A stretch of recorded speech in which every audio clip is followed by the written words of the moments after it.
ಸ್ಫೂರ್ತಿ ದಸರಾ ವಿಶೇಷ ಕಾರ್ಯಕ್ರಮಕ್ಕೆ ನಿಮಗೆಲ್ಲ ಸ್ವಾಗತ. ಇಂದು 2ನೆಯ ದಿನ.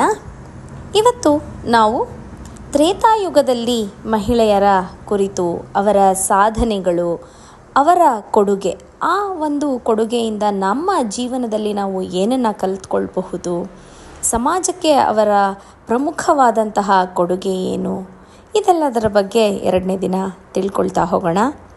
ಬನ್ನಿ. ನಮ್ಮ ಜೊತೆ ಇದ್ದಾರೆ ಶ್ರೀಮತಿ ಸೇತುಲಕ್ಷ್ಮಿ ಶೇಷಾದ್ರಿರವರು. ಎಲ್ಲರಿಗೂ ನಮಸ್ಕಾರ. ಹಿಂದಿನ ಮಾಲಿಕೆಯಲ್ಲಿ ನಾವು ವೇದಗಳ ಕಾಲದ ಸ್ತ್ರೀಯರ ಬಗ್ಗೆ ತಿಳ್ಕೊಂಡ್ವು. ಈ ದಿನ ನಾವು ತ್ರೇತಾಯುಗದಲ್ಲಿ ಸ್ತ್ರೀಯರು ಯಾರ್ಯಾರಿದ್ದರು, ಅವರ ಒಂದು ಸಾಧನೆಗಳೇನು, ಅವರ ಒಂದು ಕರ್ತವ್ಯ ನಿಷ್ಠೆಗಳೇನು ಅಂತ ಅನ್ನೋದ್ರ ಬಗ್ಗೆ ತಿಳ್ಕೊಳ್ಳೋಣ. ರಾಮಾಯಣದ ಕಾಲದಲ್ಲಿ ಬರೋ ಸ್ತ್ರೀ ಸಮೂಹದ ನಡುವೆ ಮಿನುಗುವ ತಾರೆಗಳು ಅಂದರೆ ಕೌಸಲ್ಯೆ, ಸುಮಿತ್ರೆ, ಕೈಕೆ ವಿಭಿನ್ನ ರೀತಿಯಲ್ಲಿ ಮನಸೆಳೆಯುತ್ತಾ ಇದ್ದಾರೆ. ಅವರ ಸಹನೆ, ಧರ್ಮವನ್ನು ಎತ್ತಿ ಹಿಡಿಯುವಲ್ಲಿ ಅವರ ಸೌಹಾರ್ದತೆ ಅಪ್ರತಿಮವಾಗಿ ಕಂಡುಬರುತ್ತೆ. ರಾಮಾಯಣ ಎಂದ ಕೂಡಲೇ ನಮ್ಮ ಮನಸ್ಸಿಗೆ ಬರೋದು ಹೆಚ್ಚಾಗಿ ಸೀತೆಯ ಪಾತ್ರ. ಆದರೆ ಆ ತೆರೆಯ ಹಿಂದೆ ಅನೇಕ ಸ್ತ್ರೀಯರು ಕೂಡ ಇದ್ದಾರೆ ಅಂತ ಅನ್ನೋದನ್ನು ನಾವು ಮರೆಯೋ ಹಾಗಿಲ್ಲ. ರಾಮಾಯಣ ಒಂದು ಅನನ್ಯವಾದ ಲೋಕೋತ್ತರವಾದ ಕಾವ್ಯ, ಮಹಾಕಾವ್ಯ ಅಂತ ಹೇಳ್ಕೊಳ್ಬೇಕಾದ್ರೆ ಅದಕ್ಕೆ ಕೆಲವು ಅನಿವಾರ್ಯತೆಗಳು ಬರುತ್ತೆ. ಈ ಅನಿವಾರ್ಯತೆಗಳನ್ನು ಮೀರಿ ಹೋಗೋದಕ್ಕೆ ಸಾಧ್ಯ ಇಲ್ಲ. ಈ ಅನಿವಾರ್ಯತೆಗಳ ಮಧ್ಯೆಯೇ ಬೆಳೆದು ಬಂದ ಕಥೆಯನ್ನು ನಾವು ಮಹಾಕಾವ್ಯ ಅಂತ ಕರಿತೀವಿ. ಯಾಕೆಂದರೆ ಪ್ರತಿಯೊಂದು ಘಟ್ಟದಲ್ಲಿಯೂ ಕೂಡ ನಾವು ಹೀಗೆ ಮಾಡಬೇಕಾಗಿತ್ತು, ಹಾಗೆ ಮಾಡಬೇಕಾಗಿತ್ತು ಅಂತ ಹೇಳೋದಕ್ಕೆ ಸಾಧ್ಯನೇ ಇಲ್ಲ. ಯಾಕೆಂದರೆ ಧರ್ಮ ಅವರಿಗೆ ಪ್ರಮುಖವಾಗಿತ್ತು. ದಶರಥನಿಗೆ ಶಾಪ ಬಂದದ್ದು, ಪುತ್ರ ವಿಯೋಗದಿಂದ ಅವನು ತನ್ನ ಅಂತ್ಯಕಾಲವನ್ನು ಕಾಣಬೇಕಾದ್ದು, ಶ್ರವಣನ ಕಥೆ ಇವೆಲ್ಲ ನಾವು ತಿಳ್ಕೊಂಡಿದ್ದೀವಿ. ಇಂಥ ಸಂದರ್ಭದಲ್ಲಿ ರಾಮ ಕಾಡಿಗೆ ಹೋಗಬೇಕಾದಂಥ ಸಂದರ್ಭ ಬಂತು. ರಾಮನು ಕೂಡ ಧರ್ಮಕ್ಕೆ ಕಟ್ಟು ಬಿದ್ದು ಕಾಡಿಗೆ ವನವಾಸಕ್ಕೆ 14 ವರ್ಷ ಹೋಗೋದಕ್ಕೆ ಒಪ್ಪಿ ಹೊರಟ. ಸರಿ, ಅವನನ್ನು ಹಿಂಬಾಲಿಸಿ ಸೀತೆ ಮತ್ತು ಲಕ್ಷ್ಮಣ ಇಬ್ಬರು ಕೂಡ ಹೊರಟರು. ಸೀತೆ ಅಸಾಧಾರಣ ಸ್ತ್ರೀ ಅಂತ ಹೇಳ್ಬೋದು. ನಾವು ಸೀತೆ ಜನನದ ಬಗ್ಗೆ ತಿಳ್ಕೊಳ್ಬೇಕು ಅಂತಂದರೆ ಆಕೆ ಭೂಮಿಯಲ್ಲಿ ದೊರೆತವಳು, ಭೂಮಿಕಾ ಅಂತಲೂ ಹೇಳ್ತಾರೆ. ಹೀಗೆ ಆಕೆ ಜನಕರಾಜನಿಗೆ ದತ್ತುಪುತ್ರಿಯಾಗಿ ಬಂದರೂ ಕೂಡ ಅವಳಿಗೆ ಅನೇಕ ಬಗೆಯ ಯುದ್ಧ ಕೌಶಲಗಳನ್ನು, ಸಾಹಸವನ್ನು, ರಾಕ್ಷಸರನ್ನು ಹೇಗೆ ಹಿಮ್ಮೆಟ್ಟಿಸುವುದು ಅಂತ ಅನ್ನೋದನ್ನು ಕೂಡ ಎಲ್ಲ ಕಲಿಸಲಾಗಿತ್ತು. ಆಕೆ ಜನಕ ಮಹಾರಾಜ ಸೀತೆಯನ್ನು ಕೇವಲ ಹೆಣ್ಣು ಎಂದು ಭಾವನೆಯಿಂದ ಬೆಳೆಸಿರಲಿಲ್ಲ. 64 ವಿದ್ಯೆಗಳಲ್ಲಿ ಪಾರಂಗತಳನ್ನಾಗಿ ಮಾಡಿ ರಾಕ್ಷಸರನ್ನು ಹಿಮ್ಮೆಟ್ಟಿಸುವ ಒಂದು ವಿದ್ಯೆಯನ್ನು ಕೂಡ ಕಲಿಸ್ಕೊಟ್ಟಿದ್ದ. ಸೀತೆ ಕೂಡ ಒಬ್ಬ ರಾಕ್ಷಸನನ್ನು ಸಂಹಾರ ಮಾಡಿದ್ಲು ಅಂತ ಅನ್ನೋದು ರಾಮಾಯಣದ ಕಥೆಗಳಲ್ಲಿ ನಮಗೆ ಕಂಡು ಬರುತ್ತೆ. ಸೀತೆ ಅಂದರೆ ಕೇವಲ ಮೃದು ಮನಸ್ಸಿನ ಸ್ತ್ರೀ ಮಾತ್ರ ಅಲ್ಲ, ಅವಳು ಎಂಥ ಸಂದರ್ಭದಲ್ಲಿಯೂ ಕೂಡ ದೃಢ ಮನಸ್ಸಿನಿಂದ, ಆತ್ಮಬಲದಿಂದ, ಆತ್ಮಶಕ್ತಿಯಿಂದ ತನ್ನ ಸಾಧನೆಯನ್ನು ಮಾಡಿದ್ದಾಳೆ ಅಂತ ಅನ್ನೋದನ್ನು ನಾವು ಮರೆಯೋ ಹಾಗಿಲ್ಲ. ಇನ್ನು ಕೌಸಲ್ಯೆ, ಸುಮಿತ್ರೆ, ಕೈಕೆ ಇವರ ವಿಷಯಕ್ಕೆ ಬಂದರೆ, ಕೌಸಲ್ಯೆ ಕೂಡ ದಶರಥ ಮಹಾರಾಜನ ಒಂದು ಮಾತಿಗೆ ಕಟ್ಟು ಬಿದ್ದು ಅವಳು ಕೂಡ ಬೇರೆ ಮಾತಾಡದೆ ಧರ್ಮರಕ್ಷಣೆಯಲ್ಲಿ ತಮ್ಮದು ಮುಖ್ಯವಾದ ಪಾತ್ರ ಅಂತ ಭಾವಿಸಿ ಅವಳು ಪ್ರೋತ್ಸಾಹ ಕೊಟ್ಟು ರಾಮನ ಕಾಡಿಗೆ ಹೋದರೂ ಕೂಡ ಅವಳು ಬೇಜಾರಾದರೂ ಕೂಡ ಅವಳು ಸ್ವಲ್ಪವೂ ಕೂಡ ಅದನ್ನು ಮನಸ್ಸಿಗೆ ತೆಗೆದುಕೊಳ್ಳದೆ ಧರ್ಮರಕ್ಷಣೆಯಲ್ಲಿ ಇದೊಂದು ಕಾರ್ಯ ಅಂತ ಭಾವಿಸ್ತಾಳೆ. ಸುಮಿತ್ರೆ ಕೂಡ ಲಕ್ಷ್ಮಣನನ್ನು ಕಾಡಿಗೆ ಕಳಿಸಿದಾಗ ಆ ಒಂದು ಭಾವನೆಯನ್ನು ಇಟ್ಕೊಳ್ದೇನೆ ಧರ್ಮ ಕಾರ್ಯದಲ್ಲಿ ನನ್ನ ಮಗ ಭಾಗಿಯಾಗ್ತಿದ್ದಾನೆ ಅಂತ ಒಂದು ಮನಸ್ಥಿತಿಯನ್ನು ಹೊಂದಿರ್ತಾಳೆ. ಇನ್ನು ಕೈಕೆ ಭಾಸಮಹಾಕವಿಯ ಪ್ರಕಾರ ಅವಳು ಕೇವಲ ರಾಮನಿಗೆ ಕೆಟ್ಟದಾಗಲಿ ಅಂತ ಮಾಡಿರಲಿಲ್ಲ ಅಂತ ಹೇಳ್ತಾನೆ. ಅದು ಹೇಗೆ, ಕಲ್ಪನೆಯೋ ವಾಸ್ತವೋ ಅದು ಗೊತ್ತಿಲ್ಲ. ಆದರೆ ದಶರಥನಿಗೆ ಒಂದು ಶಾಪ ಇತ್ತು ಅನ್ನೋದು ಕೈಕೆಗೆ ಗೊತ್ತಿತ್ತು. ಶ್ರವಣನ ಒಂದು ಮರಣದಲ್ಲಿ ತಂದೆ ತಾಯಿಗಳು ಪುತ್ರವಿಯೋಗದಿಂದ ಇದಾಗಲಿ, ನಿನಗೆ ಮರಣವಾಗಲಿ ಅಂತ ಶಾಪವನ್ನು ಕೊಟ್ಟಿದ್ದರು. ಆ ಶಾಪವನ್ನು ಸಫಲ ಮಾಡಬೇಕು, ರಾಮನ ಪ್ರಾಣವೂ ಉಳಿಬೇಕು ಅಂತಂದಾಗ ರಾಮನನ್ನು ವಿಯೋಗ ಮಾಡಲೇಬೇಕಾದ ಪ್ರಸಂಗ ಬಂದಿದೆ ಅಂತ ಕೈಕೆ ಭಾವಿಸಿದಳು ಅಂತ ಭಾಸಮಹಾಕವಿ ಹೇಳ್ತಾನೆ. ಆ ಪ್ರಕಾರ ಅವಳು 14 ದಿವಸ ಅಂತ ಹೇಳಿದ್ದು ಬಾಯಿ ತಪ್ಪಿ 14 ವರ್ಷ ಅಂತ ಆಯಿತು ಅಂತಲೂ ಆ ಕವಿಯ ಕಲ್ಪನೆಯಲ್ಲಿ ಬರುತ್ತೆ. ಒಟ್ಟಿನಲ್ಲಿ ಆ 3 ಸ್ತ್ರೀಯರು ಕೂಡ ಧರ್ಮ ರಕ್ಷಣೆಗಾಗಿ ತಮ್ಮ ಒಂದು ಜೀವನವನ್ನು ಮುಡುಪಾಗಿಟ್ಟಿದ್ರು, ಧರ್ಮವನ್ನು ಎತ್ತಿ ಹಿಡಿಯೋದರಲ್ಲಿ ಸಾರ್ಥಕತೆಯನ್ನು ಪಡೆದಿದ್ರು ಅಂತ ಭಾವಿಸ್ಬೋದು. ಇನ್ನು ಸೀತೆಯ ವಿಷಯಕ್ಕೆ ಬಂದರೆ ಅವಳು ಸಕಲ ವಿದ್ಯಾಪಾರಂಗತಳಾಗಿದ್ಲು. ವನವಾಸದಲ್ಲಿ ರಾಜಕುಮಾರಿಯಾಗಿ ಬೆಳೆದರೂ ಕೂಡ ವನವಾಸಕ್ಕೆ ಅಂಜದೆ ರಾಮನ ಜೊತೆಯಾಗಿ ಹೆಜ್ಜೆ ಹಾಕಿದ್ಲವಳು. ಇನ್ನು ರಾಮಾಯಣದಲ್ಲಿ ಬರುವ ಇತರ ಪಾತ್ರಗಳು ಅಂದರೆ ಶಬರಿ ಮತ್ತು ಅಹಲ್ಯೆ ಕಲ್ಲಾಗಿದ್ದು ಅನೇಕ ವರ್ಷಗಳ ಕಾಲ ತಪಸ್ಸಿನಿಂದ ರಾಮನ ಬರುವಿಗಾಗಿ ಕಾಯ್ತಾ ಇದ್ಲು. ಆ ಒಂದು ಸಹನೆ ತಾಳ್ಮೆ ಎಲ್ರಿಗೂ ಬರೋ ಅಂಥದ್ದಲ್ಲ. ತ್ರೇತಾಯುಗದ ಒಂದು ಮುಖ್ಯ ಲಕ್ಷಣ ಅಂದರೆ ಧರ್ಮರಕ್ಷಣೆ, ರಾಜಧರ್ಮ ರಕ್ಷಣೆ. ರಾಜನಾದವನು ತನ್ನ ಧರ್ಮರಕ್ಷಣೆಗಾಗಿ ತನ್ನ ರಾಣಿಯರ ಒಂದು ಸಹಾಯವನ್ನು ಕೂಡ ಪಡ್ಕೊಂಡಿದ್ದಾನೆ. ಏಕೆಂದರೆ ಇದರಲ್ಲಿ ಕೌಸಲ್ಯೆ, ಸುಮಿತ್ರೆ, ಕೈಕೇಯಿ ಇವರೆಲ್ಲರೂ ಕೂಡ ಧರ್ಮರಕ್ಷಣೆಗಾಗಿ ಒಂದಲ್ಲ ಒಂದು ರೀತಿಯಲ್ಲಿ ರಾಜರಿಗೆ ಪ್ರೋತ್ಸಾಹವನ್ನು ಕೊಟ್ಟಿದ್ದಾರೆ ಮತ್ತು ಬೆಂಗಾವಲಾಗಿ ನಿಂತಿದ್ದಾರೆ ಅಂತಲೇ ಹೇಳ್ಬೋದು. ಹಾಗಾಗಿಯೇ ರಾಮಾಯಣ ಒಂದು ಬೃಹತ್ ಮಹಾಕಾವ್ಯ ಅಂತ ಹೇಳಿ ಲೋಕಪ್ರಸಿದ್ಧವಾಗಿರೋದು. ಇನ್ನು ಸೀತಾದೇವಿ ಪತಿಯನ್ನನುಸರಿಸಿ ಕಾಡಿಗೆ ಹೋದಾಗ ವೈಭವದ ಜೀವನ ತೊರೆದು ಹೋದ್ಲು. ಇತ್ತ ಊರ್ಮಿಳೆ ಅತ್ತೆಯರ ಸೇವೆಗೆ ನಿಂತಳು. ಭರತನ ಪತ್ನಿ ಮಾಂಡವಿ ಕೂಡ ಅವಳ ಜೊತೆಗೂಡಿದಳು. ಶ್ರುತಿಕೀರ್ತಿ, ಶತ್ರುಘ್ನ ರಾಜ್ಯದ ಸಂರಕ್ಷಣೆ ಮಾಡುವಲ್ಲಿ ಯುದ್ಧಗಳನ್ನು ಮಾಡೋದಕ್ಕೆ ಹೋದಾಗ ಈ ಮೂವರು ಸ್ತ್ರೀಯರು ಕೂಡ ಪತಿಯಿಂದ ಬೇರೆಯಾಗಿದ್ದರೂ ಕೂಡ ಅವರು ಅದನ್ನೊಂದು ದೋಷ ಅಂತ ಭಾವಿಸದೇನೆ ಆ ಒಂದು ಸಂದರ್ಭದಲ್ಲಿ ತಮ್ಮ ಕಾರ್ಯಗಳನ್ನು ಮಹತ್ತರವಾದ ರೀತಿಯಲ್ಲಿ ನಿರ್ವಹಿಸಿದ್ದಾರೆ. ರಾಜ್ಯ ಸಂರಕ್ಷಣೆಯಲ್ಲಿ ರಾಜ್ಯದ ಒಂದು ಧರ್ಮವನ್ನು ಎತ್ತಿ ಹಿಡಿಯೋದರಲ್ಲಿ ನೆರವಾಗಿದ್ದಾರೆ ಅಂತಲೇ ಹೇಳ್ಬೋದು.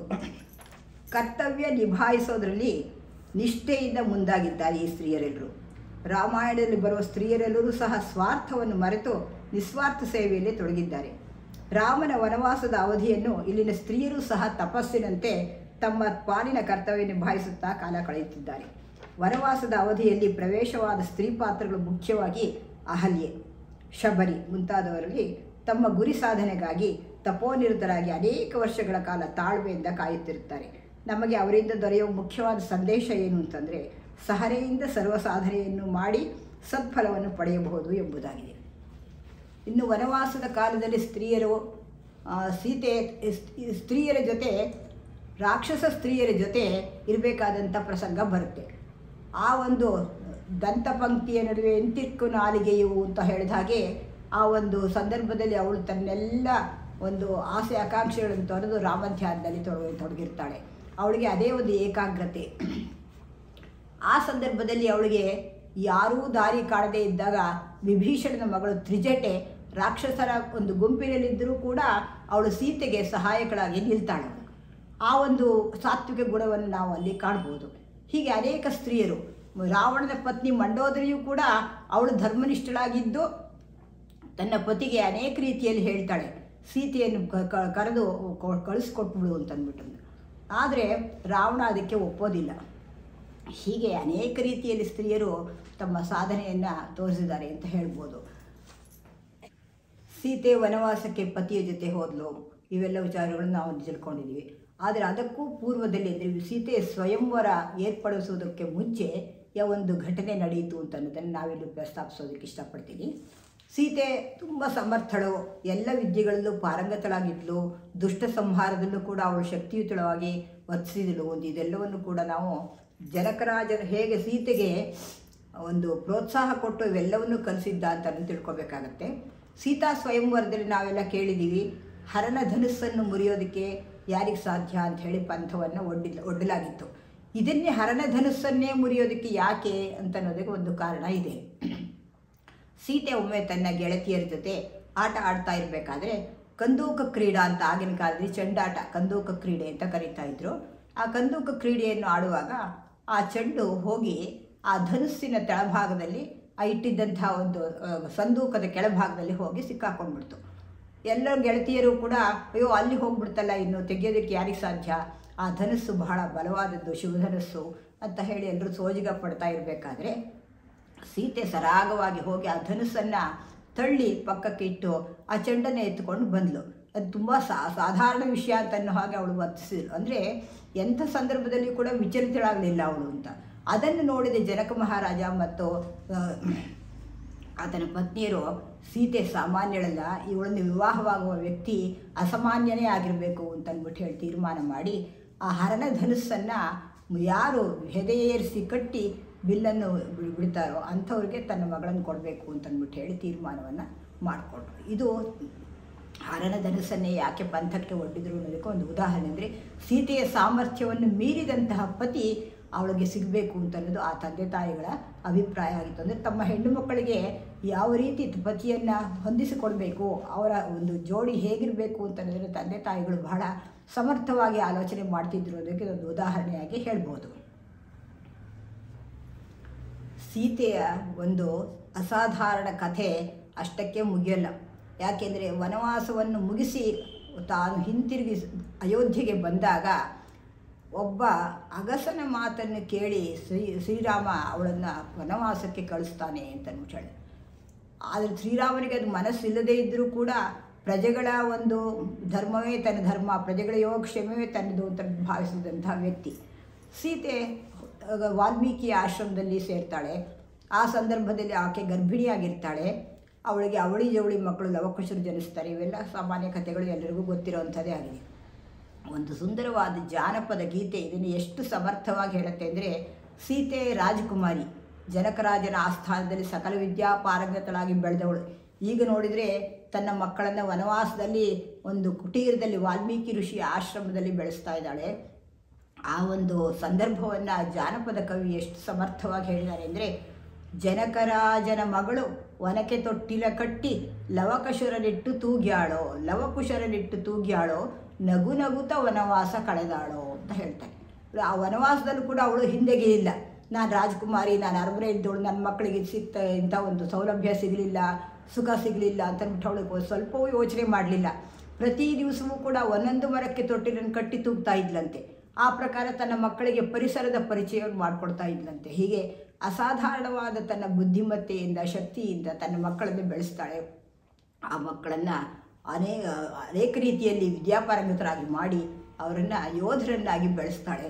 ಹಾಗೆ ನಗು ನಗುತ್ತಾ ವನವಾಸವನ್ನು ಕಳೀತಾಳೆ ಅಂತ ಹೇಳ್ತಾರೆ. ಅಂದರೆ ಯಾವ ಸಂದರ್ಭ ಬಂದರೂ ಕೂಡ ಅವಳು ಜಗ್ಗಲಿಲ್ಲ, ಕುಗ್ಗಲಿಲ್ಲ. ಆ ಒಂದು ಸಂದರ್ಭವನ್ನೇ ತಾನು ಸಂತೋಷವಾಗಿ ಬೆಳೆಸ್ಕೊಂಡ್ಳು. ಅದನ್ನು ತನ್ನ ಮಕ್ಕಳಿಗೂ ಕೂಡ ತಿಳಿಸ್ಕೊಟ್ಲು ಅಂತ ಅನ್ನೋದನ್ನು ನಾವು ಈ ಪ್ರಸಂಗದಲ್ಲಿ ತಿಳ್ಕೊಳ್ಬೋದು. ರಾಮಾಯಣದಲ್ಲಿ ಬರುವಂತಹ ಪ್ರಮುಖವಾದ ಸೀತೆಯ ಪಾತ್ರವನ್ನು ಬಿಟ್ಟರೆ ಊರ್ಮಿಳೆ, ಮಾಂಡವಿ, ಶ್ರುತಕೀರ್ತಿ ಇವರೆಲ್ಲರೂ ಕೂಡ ಅವಳ ಸಹೋದರಿಯರಾಗಿ ಅವಳಿಗೆ ಪ್ರೋತ್ಸಾಹವನ್ನು ಕೊಟ್ಟು ಅವಳ ಒಂದು ಕಾರ್ಯವನ್ನು ಅವಳ ಒಂದು ಅನುಪಸ್ಥಿತಿಯಲ್ಲಿ ತಾವೇ ನಿರ್ವಹಿಸ್ತಾರೆ.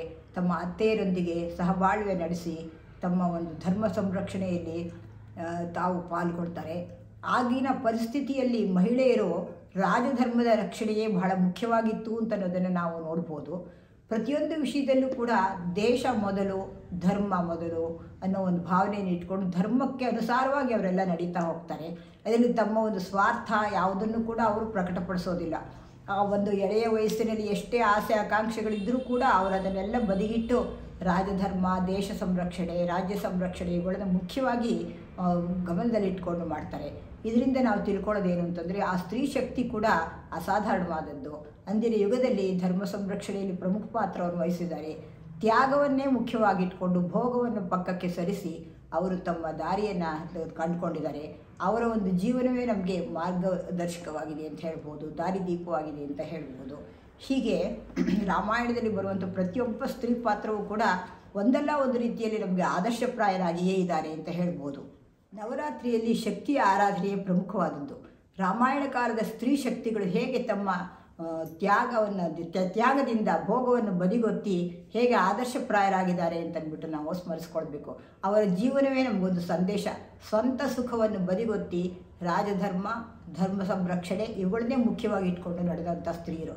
ಅವರುಗಳಿಗೆಲ್ಲ ಸ್ಮರಿಸುತ್ತಾ ಇವತ್ತಿನ ಈ ಒಂದು ವಿಚಾರವನ್ನು ಪ್ರಸ್ತುತಪಡಿಸಿದ್ದೇನೆ. ಧನ್ಯವಾದಗಳು.